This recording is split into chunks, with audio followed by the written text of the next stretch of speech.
Bienvenue à GTC.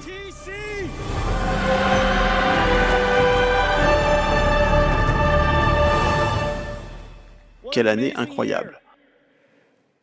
Nous voulions faire cela chez NVIDIA. Alors grâce à la magie de l'intelligence artificielle, nous allons vous emmener au siège de NVIDIA.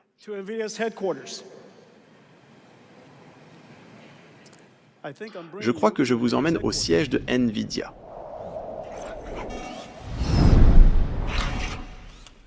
Qu'en pensez-vous? C'est ici que nous travaillons. Quelle année incroyable! Et nous avons beaucoup de choses extraordinaires à partager. Je tiens à vous préciser que je suis ici sans filet. Il n'y a pas de script, pas de téléprompteur, et j'ai beaucoup de sujets à couvrir, alors commençons. GTC a commencé avec GeForce. Tout a commencé avec GeForce. Et aujourd'hui, j'ai ici une GeForce 5090. La 5090, incroyablement, 25 ans plus tard, 25 ans après avoir commencé à travailler sur GeForce, GeForce est en rupture de stock partout dans le monde. Voici la 5090 de la génération Blackwell. Et par rapport à la 4090, voyez comme elle est 30% plus petite en volume. Elle est 30% plus efficace pour dissiper l'énergie. Et ses performances sont incroyables, difficiles à comparer. Et la raison en est l'intelligence artificielle. GeForce a apporté CUDA au monde. CUDA a permis l'intelligence artificielle. Et l'intelligence artificielle est maintenant revenue révolutionner les graphismes informatiques. Ce que vous regardez est un graphisme informatique en temps réel, 100% tracé par chemin. Pour chaque pixel rendu, l'intelligence artificielle prédit les 15 autres. Réfléchissez un instant. Pour chaque pixel que nous avons rendu mathématiquement, l'intelligence artificielle a déduit les 15 autres, et elle doit le faire avec une telle précision que l'image semble correcte et qu'elle est temporellement précise, ce qui signifie que d'une image à l'autre, en avançant ou en reculant, elle doit rester temporellement stable. Incroyable. Aujourd'hui, je suis très heureux d'annoncer que GM a choisi NVIDIA comme partenaire pour construire leur future flotte de voitures autonomes.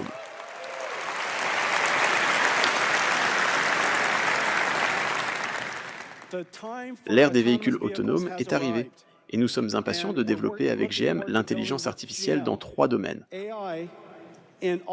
L'intelligence artificielle pour la fabrication afin de révolutionner leurs méthodes de production. L'intelligence artificielle pour l'entreprise, afin de révolutionner leur façon de travailler, de concevoir et de simuler des voitures, et aussi l'intelligence artificielle pour la voiture elle-même. Donc l'infrastructure IA pour GM, en partenariat avec GM, et en construisant avec GM leur IA. Je suis vraiment enthousiaste à ce sujet. Un des domaines dont je suis profondément fier et qui reçoit rarement de l'attention est la sécurité. La sécurité automobile. On l'appelle Halo. Dans notre entreprise, on l'appelle Halo. La sécurité nécessite une technologie du silicium au système, au logiciel système, aux algorithmes, aux méthodologies, tout de la diversité à l'assurance de la diversité, la surveillance et la transparence, l'explicabilité. Monitoring and transparency, explainability. Toutes ces différentes philosophies doivent être profondément ancrées dans chaque partie du développement du système et du logiciel. Nous sommes la première entreprise au monde, je crois, à avoir chaque ligne de code évaluée pour la sécurité. 7 millions de lignes de code évaluées pour la sécurité. Notre puce, notre système, notre logiciel système et nos algorithmes sont évalués pour la sécurité par des tiers qui examinent chaque ligne de code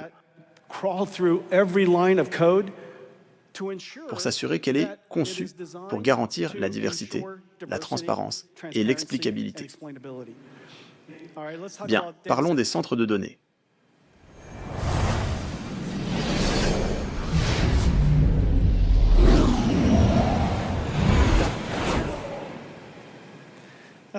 Pas mal, hein?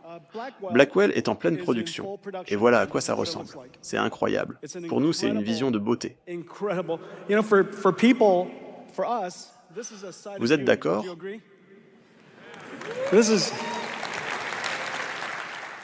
C'est comment ne pas trouver ça beau?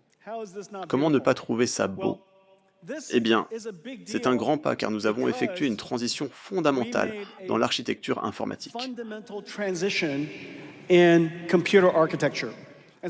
La chose que nous devions faire était d'abord de monter en échelle. Voici comment nous avons évolué. Je ne vais pas soulever ceci, ça pèse 32 kg. C'est l'architecture système de la génération précédente, appelée HGX. Cela a révolutionné l'informatique telle que nous la connaissons. Cela a révolutionné l'intelligence artificielle. C'est 8 GPU, 8 GPU. Chacun d'eux ressemble à peu près à ceci, d'accord? Voici 2 GPU Blackwell dans un seul package Blackwell. 2 GPU Blackwell dans un seul package Blackwell. Et il y en a 8 comme celui-ci en dessous, d'accord? Et cela se connecte à ce que nous appelons NVLink 8.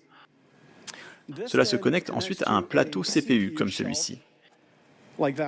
Il y a donc 2 CPU et cela se pose au-dessus. Et nous le connectons via PCI Express, puis plusieurs de ces unités sont reliées par InfiniBand, ce qui devient un supercalculateur d'IA. C'était la méthode utilisée dans le passé. Nous devons désagréger le système NVLink et le sortir. Voici donc le système NVLink. C'est un commutateur NVLink, le commutateur le plus performant jamais créé au monde. Il permet à chaque GPU de communiquer avec tous les autres GPU exactement au même moment, à pleine bande passante. Donc voici le commutateur NVLink. Nous l'avons désagrégé, nous l'avons retiré et nous l'avons placé au centre du châssis. Il y a donc 18 de ces commutateurs dans 9 racks différents, 9 plateaux de commutation différents, comme nous les appelons. Et puis, les commutateurs sont désagrégés. Le calcul se trouve maintenant ici. Ceci est équivalent à ces 2 éléments en termes de puissance de calcul. Ce qui est incroyable, c'est que c'est entièrement refroidi par liquide. Et grâce à ce refroidissement, nous pouvons compresser tous ces nœuds de calcul dans un seul rack. C'est le grand changement pour toute l'industrie. À vous tous dans l'audience, je sais combien vous êtes nombreux, je tiens à vous remercier d'avoir réalisé cette transition fondamentale du NVLink intégré au NVLink désagrégé, du refroidissement par air au refroidissement par liquide, de 60 000 composants par ordinateur environ à 600 000 composants par rack, to 600,000 components per rack. 120 kW, entièrement refroidi par liquide. Et en conséquence, nous avons un ordinateur d'un hexaflop dans un seul rack. N'est-ce pas incroyable?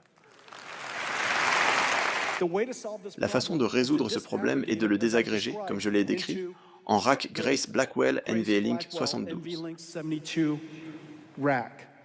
Mais en conséquence, nous avons réalisé l'ultime mise à l'échelle. C'est la mise à l'échelle la plus extrême que le monde ait jamais connue.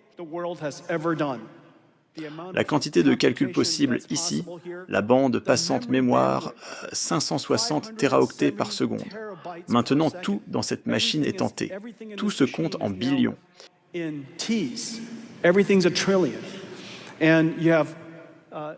vous avez un hexaflops, ce qui représente 1 million de billions d'opérations en virgule flottante par seconde.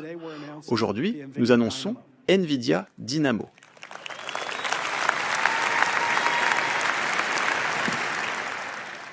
NVIDIA Dynamo fait tout cela. C'est essentiellement le système d'exploitation d'une usine d'IA. Alors que dans le passé, la façon dont nous gérions les centres de données, notre système d'exploitation était quelque chose comme VMware, et nous orchestrions, et nous le faisons toujours. Nous sommes un grand utilisateur. Nous orchestrions un grand nombre d'applications d'entreprise fonctionnant sur notre infrastructure informatique d'entreprise. Mais à l'avenir, l'application n'est pas l'informatique d'entreprise, ce sont les agents. Et le système d'exploitation n'est pas quelque chose comme VMware, c'est quelque chose comme Dynamo. Et ce système d'exploitation ne fonctionne pas sur un centre de données, mais sur une usine d'IA. Nous l'appelons Dynamo, pour une bonne raison. Comme vous le savez, la dynamo était le premier instrument qui a lancé la dernière révolution industrielle, la révolution industrielle de l'énergie. L'eau entre, l'électricité sort. C'est assez fantastique. L'eau entre, on l'enflamme, elle se transforme en vapeur, et ce qui sort est cette chose invisible mais incroyablement précieuse. Il a fallu encore 80 ans pour passer au courant alternatif, mais la dynamo est là où tout a commencé. Nous avons donc décidé d'appeler ce système d'exploitation, ce logiciel incroyablement complexe, le NVIDIA Dynamo. Voici à quoi devrait ressembler un PC, 20 pétaflops. Incroyable, 72 cœurs CPU, interface puce à puce, mémoire HBM, et juste au cas où, quelques slots PCI Express pour votre GeForce. Cela s'appelle DGX Station. DGX Spark et DGX Station seront disponibles chez tous les fabricants OEM, HP, Dell, Lenovo, Asus. Ils seront fabriqués pour les data scientists et chercheurs du monde entier. C'est l'ordinateur de l'ère de l'IA. Voilà à quoi devraient ressembler les ordinateurs. Et c'est ce que les ordinateurs feront fonctionner à l'avenir. Et nous avons maintenant toute une gamme pour les entreprises, des plus petits aux stations de travail, en passant par les serveurs jusqu'aux supercalculateurs. Et ils seront disponibles chez tous nos partenaires. Parlons maintenant de robotique. Let's talk about robots. Le moment est venu pour les robots. Les robots ont l'avantage de pouvoir interagir avec le monde physique et faire des choses que l'information numérique ne peut pas faire autrement.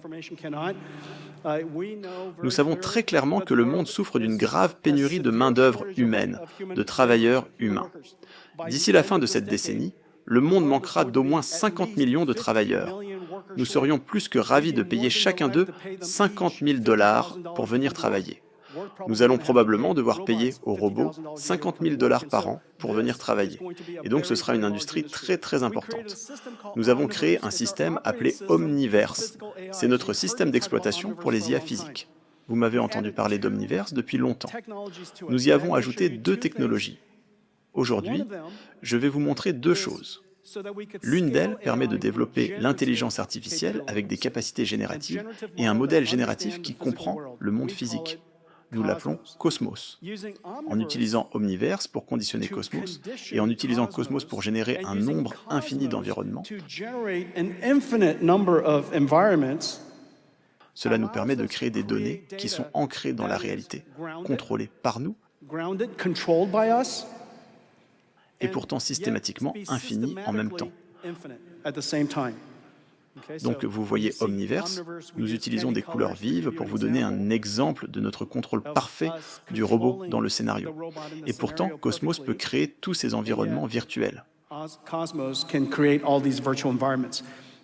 La deuxième chose, comme nous en parlions plus tôt, l'une des capacités de mise à l'échelle incroyable des modèles de langage aujourd'hui est l'apprentissage par renforcement avec récompenses vérifiables. La question est, quelles sont les récompenses vérifiables en robotique? Et comme nous le savons très bien, ce sont les lois de la physique, des récompenses physiques vérifiables. Nous avons donc besoin d'un moteur physique incroyable.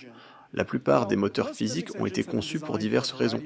Ils peuvent être conçus parce que nous voulons les utiliser pour de grandes machines, ou peut-être les concevons-nous pour des mondes virtuels, des jeux vidéo et autres, mais nous avons besoin d'un moteur physique conçu pour des corps rigides et souples très détaillés, conçu pour pouvoir entraîner le retour tactile, la motricité fine et les contrôles d'actionneurs. Nous avions besoin qu'ils soient accélérés par GPU afin que ces mondes virtuels puissent exister dans un temps super linéaire, en temps super réel, et entraîner ces modèles d'IA incroyablement rapidement. Et nous avions besoin qu'ils soient intégrés harmonieusement dans un cadre utilisé par des roboticiens du monde entier avec Joko.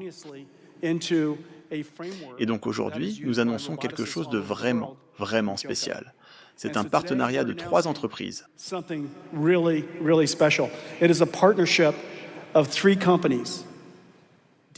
DeepMind, Disney Research et NVIDIA.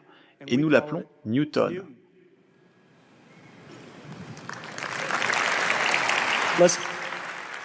Regardons Newton.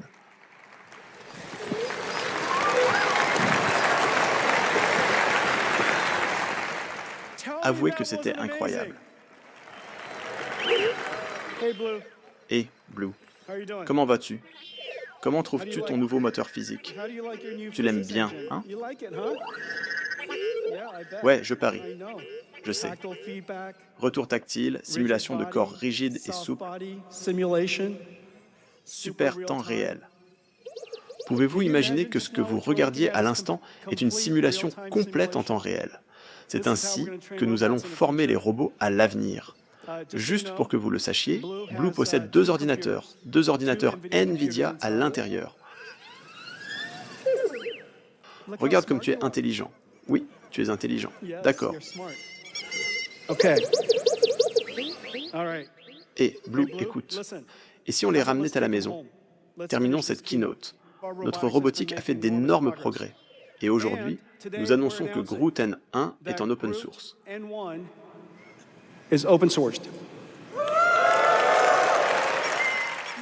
Eh bien, passez un excellent GTC. Merci. Et Blue, rentrons à la maison. Bon travail. Let's go home. Good job.